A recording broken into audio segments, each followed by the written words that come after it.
आज आपण बघणार आहे विस्मरणात गेलेला जुना गोड पदार्थ जो नागपंचमीच्या वेळी केला जायचा नैवेद्याला।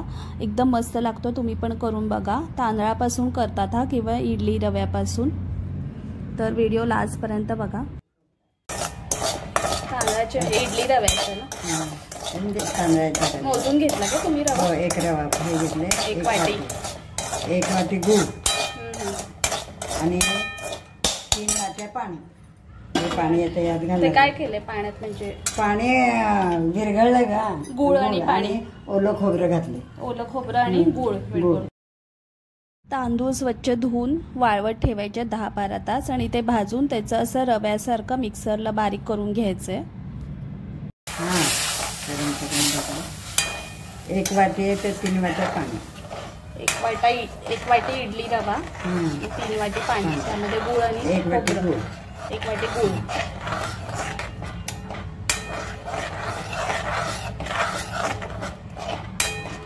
इडली रवा भाजून घेतलाय आपण जसं शिऱ्याला भाजतो तसा, आणि त्यामध्ये गूळ, साखर, गूळ, पाणी आणि खोबरं, ओलं खोबरं घालून विरघळवून घेतलंय आणि ते ह्यामध्ये घातलेलं आहे। आता ह्याला शिजवून घ्यायचंय, वाफ यायला पाहिजे 5-10 मिनिट तरी।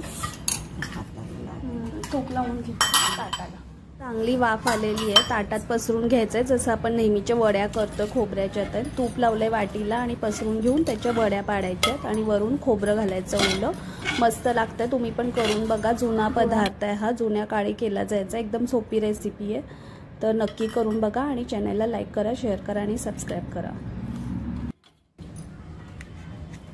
ते गरम गरम असताना वड्या करायच्या, गार झाल्यावर काढायला काढायचे, गार झाल्यावर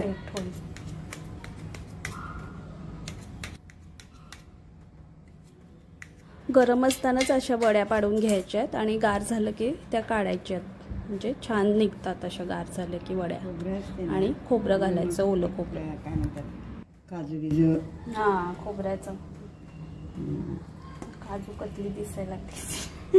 तुम्हाला आवडत असेल तर वर काजू बदामचे काप पण घालू शकताय। नक्की करून बघा, मस्त लागते गोड पदार्थ हा नवीन। तर करा आणि कमेंटमध्ये सांगा आणि लाईक पण करा, सबस्क्राईब करा।